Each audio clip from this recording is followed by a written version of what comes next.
বেগম খালেদা জিয়া, যাকে বাংলাদেশের মানুষ আপোষহীন নেত্রী হিসেবে জানে, তার এই উপাধির পেছনে লুকিয়ে আছে এক দীর্ঘ রাজনৈতিক সংগ্রামের ইতিহাস।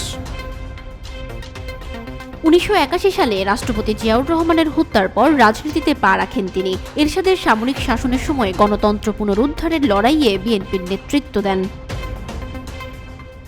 ১৯৮৬ সালের নির্বাচনে এরশাদের প্রস্তাবিত শর্ত মেনে নেয়নি বিএনপি, যেখানে শেখ হাসিনার নেতৃত্বে আওয়ামী লীগ অংশ নেয়।